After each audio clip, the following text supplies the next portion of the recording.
नमस्कार दोस्तों। आज के वीडियो में हम लोग जानेंगे पॉवर्टी लाइन इंडिया के अंदर क्या है, कौन सी एस्टिमेट कमिटीज आई थी और उन एस्टिमेट कमिटीज के क्या रूलिंग्स आई थी, प्लस इंडिया में एट प्रेजेंट कौन सी स्कीम्स चल रही हैं ताकि गरीबी को हटाया जा सके। आइए देखते हैं इस वीडियो के अंदर हम लोग क्या क्या चीजें कवर करने वाले हैं। प्रीवियस वीडियो के अंदर हम लोगों ने बेसिक्स देख लिए थे, पॉवर्टी क्या होती है, टाइप्स ऑफ पॉवर्टी क्या होती हैं और उनके मेजर कॉज क्या है। इस वीडियो के अंदर हम लोग कवर करेंगे poverty line in India, poverty के एस्टिमेशंस किस तरीके से हैं और पॉवर्टी एलिवेशन प्रोग्राम्स जो कि इंडिया में एट प्रेजेंट चल रहे हैं। आ जाते हैं सबसे पहले पॉवर्टी लाइन इन इंडिया। सबसे पहले ये समझते हैं कि पॉवर्टी क्या होती है। पिछले वीडियो में हम लोगों ने वैसे कवर किया था इसको, बट फिर भी मैं एक बार आपको बता देती हूँ कि एक ऐसी सिचुएशन या एक ऐसा स्टैंडर्ड ऑफ लिविंग जिसकी वजह से आप आपका जो बेसिक जो आपके रिक्वायरमेंट्स है वो भी आप फुलफिल नहीं कर पा रहे हैं, यानी कि आपकी इनकम इतनी कम है कि जो आपको बेसिक रोटी कपड़ा मकान की रिक्वायरमेंट है आप उसको भी फुलफिल नहीं कर पा रहे हैं। ठीक है, लेकिन आप ये चीज कैसे पता चलेगी कि कौन गरीब है कौन गरीब नहीं है। इसलिए क्या होता है, एक अप्रोच यूज की जाती है जिसके हिसाब से एक पॉवर्टी लाइन को डिसाइड किया जाता है, एक थ्रेशोल्ड लिमिट को डिसाइड किया जाता है कि अगर आपकी इनकम इससे कम है तो आप क्या हो, गरीब हो। दैट इनकम या जिस थ्रेशोल्ड लाइन की हम बात कर रहे हैं उसको हम लोग पॉवर्टी लाइन कहते हैं। अब ये पॉवर्टी लाइन आपकी बेस्ड होती है इस क्राइटेरिया के ऊपर कि आपकी इनकम को किस तरीके से आप कैलकुलेट करोगे कि क्या मिनिमम इनकम होनी चाहिए कि आपको बेसिक जो गुड्स एंड सर्विसेज है, जो आपको बेसिक ह्यूमन नीड्स है उनको फुलफिल कर सके।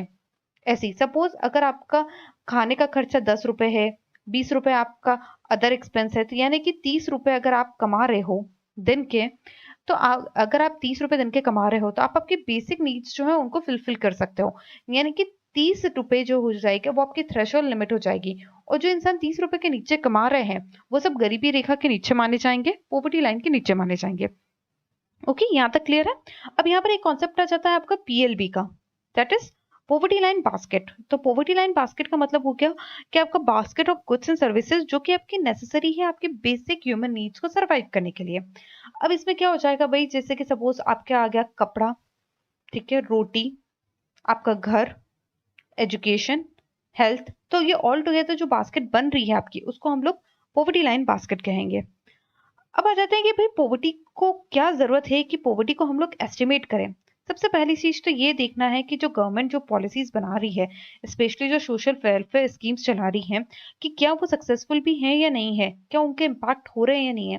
क्योंकि गवर्नमेंट कुछ स्कीम चला रही है, फिर डेटा निकालती हैं, पता चलता है कि भाई पहले पॉवर्टी 22% लोग पॉवर्टी लाइन के नीचे थे, फिर डेटा आता है, फिर पता चलता है कि नहीं अब 20% ही है। यानी कि जो गवर्नमेंट अपनी तरफ से जो एफर्ट्स कर रही है उन एफर्ट्स के रिजल्ट आ रहे हैं और लोगों की गरीबी दूर हो रही है। तो फर्स्ट तो हम लोग इस वजह से एस्टिमेट निकालते हैं। इसी वजह से एक बीपीएल सेंसस भी लिया गया था जो कि है ना मिनिस्ट्री ऑफ रूरल डेवलपमेंट ने लिया था, ताकि आइडेंटिफाई कर सके कि कौन लोग हैं जो गरीब लोग हैं, कौन से गरीब हाउस होल्ड हैं, उनको आइडेंटिफाई करने के लिए। साथ ही में इनके एलिमिनेशन के लिए कुछ प्लान्स बना सकें कि भाई गरीबी हटाने के लिए क्या गवर्नमेंट कर सकती है, उसके अकॉर्डिंग ही प्लान बनेगा कि कितने लोग गरीबी रेखा के नीचे हैं और उनकी क्या रिक्वायरमेंट्स है। साथ ही में हमारी कॉन्स्टिट्यूशनल रिक्वायरमेंट्स भी है। हमारा कॉन्स्टिट्यूशन क्या बोलता है, एक जस्ट एंड इक्विटेबल सोसाइटी। तो जस्ट एंड इक्विटेबल सोसाइटी कब बनेगी, जब सब लोग समान होंगे, सब लोग इक्वल होंगे।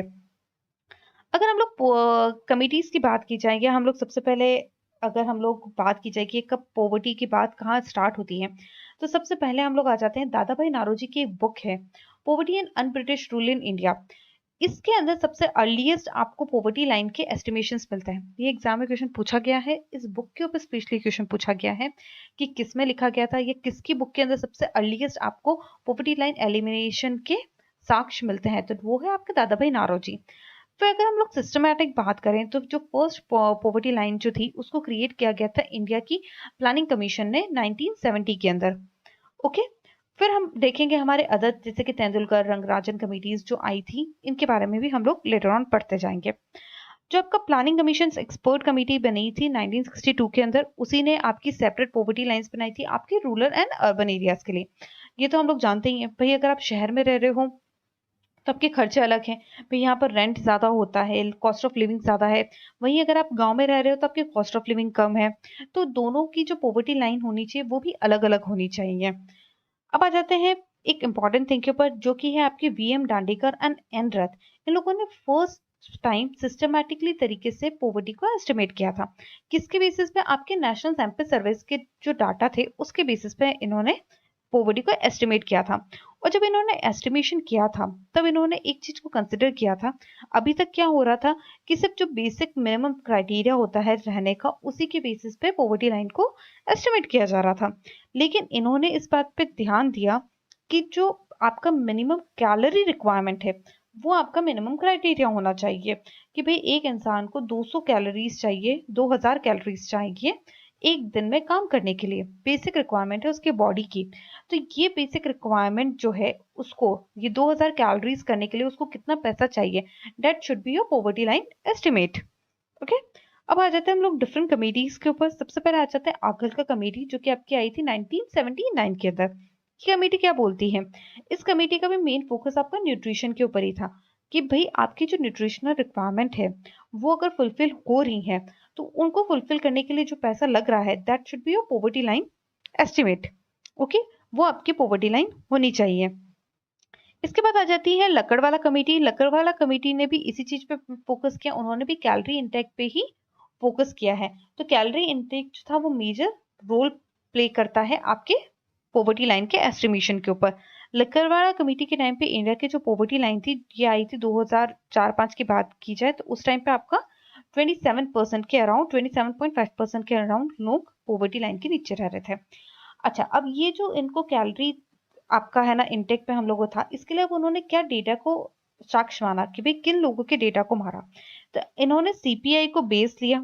सीपीआई कौन सा? आपका इंडस्ट्रियल वर्कर वाला, और एक हो जाएगा आपका एग्रीकल्चर लेबरर वाला। इन दोनों को उन्होंने बेस लिया और उसके बेसिस पे इन्होंने कैलोरी इंटेक को काउंट किया और उसी के बेसिस पे इन्होंने जो आपका कंजम्पशन पैटर्न है वो निकाला और आपकी पॉवर्टी लाइन को एस्टिमेट किया। अब सीपीआई आपका इंडस्ट्रियल वर्कर्स एंड एएल क्या होता है ये मैं आप प्रीवियस वीडियो में कवर करा चुकी हूँ, तब वहां जाकर जरूर देखिएगा। अब आ जाते हैं हमारे नेक्स्ट, तेंदुलकर कमेटी आती है। अब तेंदुलकर कमेटी आती है, तेंदुलकर कमेटी ये बोलती है कि सिर्फ कैलोरी एक रियलिस्टिक डेटा नहीं है, सिर्फ कैलोरी रिक्वायरमेंट ही सब कुछ नहीं होता है। आपको कपड़ा भी चाहिए, आपको रहने के लिए घर भी चाहिए, पढ़ाई भी चाहिए, एक अच्छा सैनिटाइज वाटर भी चाहिए, आपको साथ में ट्रेवलिंग एक्सपेंस भी होते हैं, भाई आपके हेल्थ के खर्चे भी होते हैं। तो इन सब को भी पॉवर्टी एस्टिमेशन में आपको कंसिडर करना चाहिए because this are your realistic data. Real में तो एक इंसान को इन सारी चीजों की जरूरत पड़ती है, तो आपका रियलिस्टिक डेटा तो इन सब से कंप्राइज होता है, इसलिए इन सबको भी पॉवर्टी के कैलकुलेशन के अंदर कंसिडर करना चाहिए। ठीक है, और उसी के बेसिस पे उन्होंने पर डेटा पर कैपिटा इनकम का डेली एक्सपेंडिचर निकाला जो कि रूरल एरिया के लिए उन्होंने 27 रुपए, रूरल एरियाज के लिए 27 और 33 रुपए निकाले आपके अर्बन एरिया के लिए। ओके, यहाँ तक भी ठीक था। उसके बाद 2012 के अंदर रंगराजन कमेटी आती है। रंगराजन कमेटी आती है और रंगराजन कमेटी ये बोलती है कि भाई जो लकड़वाला कमेटी ने बोला था वो बात सही थी कि भाई main focus should be on calorie intake, क्योंकि वही आपका सबसे इंपॉर्टेंट चीज है। एक बार के लिए अगर आपको रहने के लिए घर नहीं मिल रहा है, आपको कपड़े नहीं मिल रहे हैं, आपको एजुकेशन नहीं मिल रही है, तो ये सब फिर भी एक बार सेकेंडरी हो जाता है, लेकिन जीने के लिए खाना तो जरूरी है। तो we should focus on calorie intake और वही आपका मिनिमम न्यूट्रिशन जो क्राइटेरिया होता है वही आपका क्राइटेरिया होना चाहिए आपका पॉवर्टी एस्टिमेशन का। ओके, यहाँ तक समझ में आ गया कि डिफरेंट कमेटीज आई, डिफरेंट कमेटीज ने क्या क्या बोला। अब देख लेते हैं कि इंडिया का क्या था। इंडिया का यहाँ पर एक रंगराजन कमेटी का क्रिटिसिज्म भी आता है कि रंगराजन कमेटी को एक मौका मिला था कि वो जो पुरानी चीजें थी उनके आगे कुछ वाइडर टर्म में सोचे, कुछ मल्टी डायमेंशनल चीजें सोचे कि नहीं नहीं इन सब चीजों को भी हमें कंसिडर करना चाहिए बिकॉज अल्टीमेटली जो हमारी पॉलिसीज एंड गवर्नमेंट प्लान्स बनते हैं वो इस पॉवर्टी एस्टिमेशन के ऊपर ही बनते हैं। तो आई थिंक इनको थोड़ा वाइडर मल्टी डायमेंशनल व्यू लेना चाहिए था। अब आ जाते हैं इंडिया की बात करते हैं और इंडिया में कौन कौन से डिफरेंट प्रोग्राम्स हैं जो इंडिया ने 5 से लेकर अभी तक चलाए हैं इन चीजों को, गरीबी को कम करने के लिए। आ जाते हैं हम लोग सबसे पहले इंटीग्रेटेड रूरल डेवलपमेंट प्रोग्राम। ये आपके जो गरीबी है, जो रूरल एरियाज रहते हैं वहां पर सब्सिडी प्रोवाइड करते थे ताकि उनको एम्प्लॉयमेंट अपॉर्चुनिटी मिल सके। फिर जवाहर योजना ये आपके मेजरली एम्प्लॉयमेंट जनरेशन के लिए थी क्योंकि हमें पता है आपकी एम्प्लॉयमेंट होगा तभी इनकम आएगी, इनकम आएगी तभी आपका स्टैंडर्ड ऑफ लिविंग इंक्रीज होगा। फिर आ जाता है रूरल हाउसिंग योजना जो कि आपकी इंदिरा आवास योजना थी। इंदिरा आवास योजना गरीबों को, जो कि गरीबी रेखा से नीचे रहने वाले जो लोग थे उनके लिए हाउसिंग फैसिलिटी प्रोवाइड करनी थी। फूड फॉर वर्क प्रोग्राम था, भाई आपको ये था जिसमें आपको फ्री फूड दिया जाएगा, फूड ग्रेन्स दिया जाएंगे। ओके, फिर आ जाता है आपका नेशनल ओल्ड पेंशन स्कीम।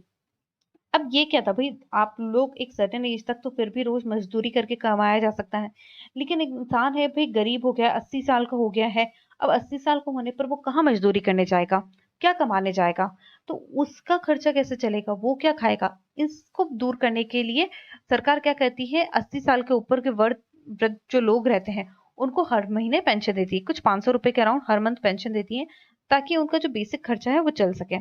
फिर संपूर्ण ग्रामीण रोजगार योजना, इसके ऊपर भी उन्होंने आपका एम्प्लॉयमेंट जनरेशन के ऊपर ध्यान दिया। फिर आज कहता है आपका मनरेगा। मनरेगा तो आपका कंप्लीट ही प्रोग्राम होता है, जिसके अंदर आपका बहुत सारी चीजें होती हैं, जिसमें आपको है ना 15 डेज कंपल्सरी वर्क मिलता है, नहीं काम मिला तो आपको अनाज दिया जाएगा। तो ये पूरा एक तरीके से गरीबी हटाने का बहुत बड़ा प्रोग्राम है, दैट इज आपका मनरेगा। फिर आ जाता है आपका रूरल लाइवलीहुड मिशन, उसके बाद आपका अर्बन आ जाता है। फिर प्रधानमंत्री कौशल विकास योजना आया था। ये प्रधानमंत्री कौशल विकास योजना और प्रधानमंत्री जनधन योजना, ये दोनों पीएम मोदी के टाइम के हैं और ये दोनों रिसेंट भी हैं। कौशल विकास से आपको क्या समझ में आ रहा है भाई, आपके स्किल डेवलपमेंट के लिए है, कि ताकि जहां अभी वो एक अनस्किल्ड लेबर की तरह वर्क कर रहे हैं वही स्किल्ड लेबर की तरह वर्क करें, सो दैट उनकी सोर्स ऑफ इनकम जो है वो ज्यादा बढ़े। ठीक है, एक स्किल्ड लेबर और एक अनस्किल्ड लेबर के बीच इनकम में डिफरेंस होता है, तो अगर इनकम में डिफरेंस को कम किया जा सकेगा तभी आपका जो स्टैंडर्ड ऑफ लिविंग है वो बढ़ पाएगा। उसके साथ ही प्रधानमंत्री जनधन योजना आया था सबसे एंड में, जिसमें क्या किया था कि आपके जितने भी बेनिफिट्स हैं, आपके पेंशन और ये सब क्या होंगे, आपके डायरेक्टली आपके बैंक अकाउंट्स के अंदर ट्रांसफर कर दिए जाएंगे। तो इसी के साथ हमारा पॉवर्टी का पूरा जो कॉन्सेप्ट था वो यहाँ पर क्लियर हो जाता है, कंप्लीट भी हो जाता है। आई होप आप लोगों को क्लियर हो गया होगा। आप लोगों को अगर कोई डाउट्स हैं, कुछ क्वेरीज हैं, तो वो आप कमेंट करके पूछ सकते हैं। अगर आप लोग को वीडियो पसंद आया है तो please hit the like button and इस चैनल को जरूर सब्सक्राइब कर लीजिएगा, सो डेट आप लोगों को ऐसे वीडियोस मिलते रहें। Next we will start with the fiscal policy of India.